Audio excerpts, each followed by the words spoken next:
One of the people in the School of Possible, Mike Parker, mentioned that he was listening to some of my tunes yesterday. One of them was about doing the VAT, and that's one way that I am going to tackle this. So I quickly just found the other VAT songs that I made alongside Suno, and had a little listen to those.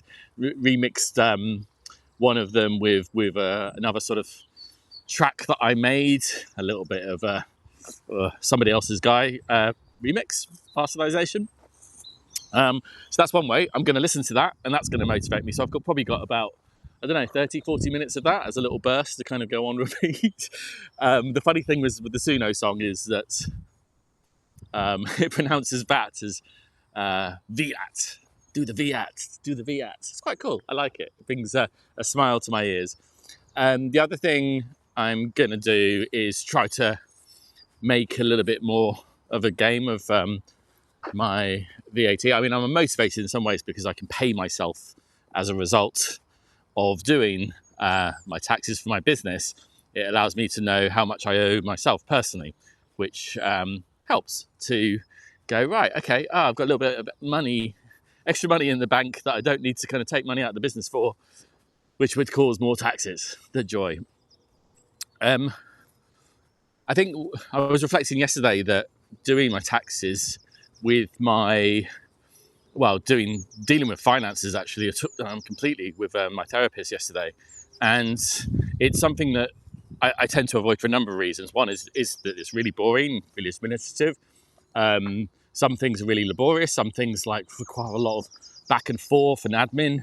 I do have an accountant, but they don't do all the bookkeeping, and you still have to kind of say what things are and associate receipts and all those sorts of things. It's a really boring task. And yes, AI can help with all of that, I'm sure. And I'll be looking into ways that it can. But the other thing is that it unfortunately encourages me to have a look at how much I'm spending and where the leaky buckets are in my business or my personal finances. And often that, at the moment, that relates to a lot of different software.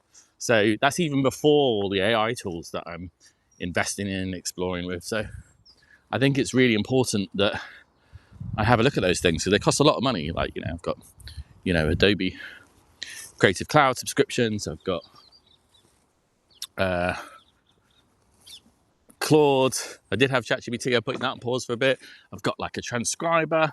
I've got Miro. I've got Notion, Evernote, all these things. And I'm sure I could consolidate them.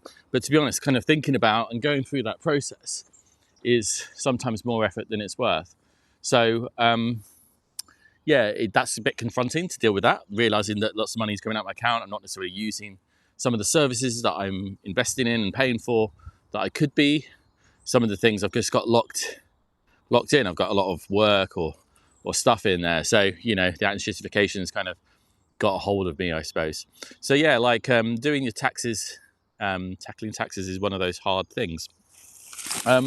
The other hard thing is generally just the fact that when you looking at the finances, you realize that it's something that's not just yourself, it's your family and your partner and all those sorts of things. And I don't want to be at the stage where I'm scrutinizing transactions, and I don't want, my wife scrutinizing my transactions. Why? Who are you having lunch with? What were you doing that for? And vice versa. We shouldn't need to do that. We're pretty transparent with our finances, but we need to kind of be a little bit more on top of it. But we both have different forms of ADHD probably as well. And so I was thinking, and I don't know if anyone knows about this, but I think it'd probably be a quite good little line of business for someone who's maybe both a relationship counsellor, there's couples therapy, alongside an understanding of ADHD and finances. So if anyone knows a very sort of accounting oriented, financial management related coach or couples therapist type person, that could be quite interesting. Again, I haven't got that much money to spend on that stuff. I'm sure I could do trades in other ways, but I figured that would be quite a little good job for someone, either sort of accountants or financially literate people, going towards more of that understanding of the shared trauma in a kind of family unit, or people coming the other way, the people who are trained in counselling, therapy, coaching, actually kind of getting a hold of more understanding of how to manage finances and all that stuff. I know that people like this must exist. I'm pretty sure I've seen them in the past, but if you know anyone, please let me know. Anyway, not sure I delivered on my promise about tackling taxes, but I guess one of the things is use the music, use the songs. I'm happy to share that with anyone. So that's one way. Make a little bit more playful and remind myself of the upside of being able to pay myself as well. So yeah, hopefully I'll crack on and do that. Have a good day.